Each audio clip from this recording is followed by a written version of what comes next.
எல்லோருக்கும் வணக்கம். நல்லதே நடக்கும். இன்று ஒரு மரம் சீரீஸில் இன்னைக்கு நம்ம அரச மரத்தை பற்றி பார்க்கலாங்க. சின்ன வயசில் எங்கள் ஊரில் தினமும் நான் பார்த்த காட்சிங்க இது. எங்கள் ஊர் ஆத்தங்கரையோரமாக ஒரு அரச மரத்தடி பிள்ளையார் இருப்பார். ஆற்றுல குளித்த உடனே எல்லாரும் அந்த அரச மரத்தை சுற்றி வந்து வழிபடுவாங்க.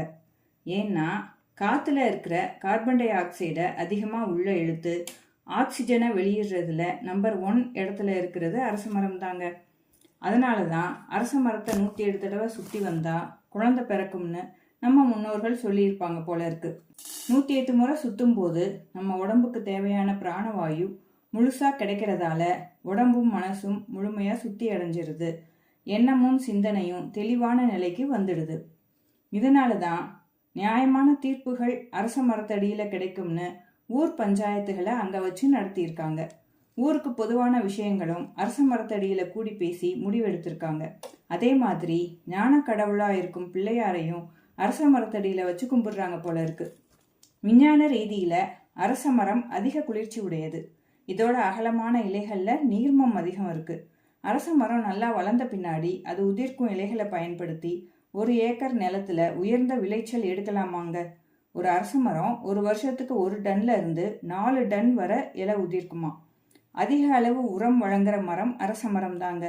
மண்ணை வளப்படுத்துறதுல இதுக்கு நிகர் எதுவும் இல்லை. அதோட இது மழையையும் கவர்ந்தெழுக்கும் தன்மையுடையது. அரச மரம் பக்கத்துல இருக்கிற தோட்டங்கள்லையும் வயல்கள்லையும் விளைச்சல் அதிகமாக இருக்கும்.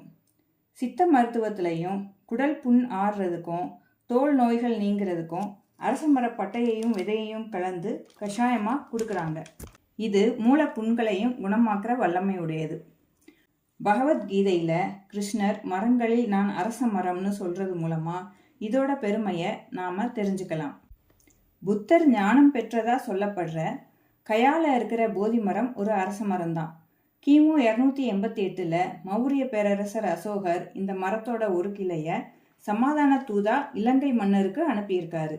அந்த கிளை இலங்கை அனுராதாபுரத்துல நடப்பட்டு பெருசா வளர்ந்து பாதுகாக்கப்பட்டு இப்ப உலக பாரம்பரிய சின்னத்துல ஒன்னா போற்றப்படுது. புத்த மத துறவிகள் இப்பவும் அங்க ஒண்ணு கூடுறதா சொல்றாங்க.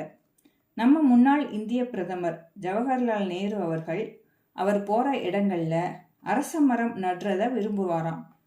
திண்டுக்கல் காந்தி கிராமத்துல நேரு அவர்கள் வந்தப்போ நட்ட அரச மரத்தை இப்பவும் நாம பார்க்கலாங்க. வீடியோ பிடிச்சிருந்தா லைக் பண்ணி ஷேர் பண்ணுங்க. மறக்காம சப்ஸ்கிரைப் பண்ணணும்னு அன்போட கேட்டுக்கிறேன். நன்றி.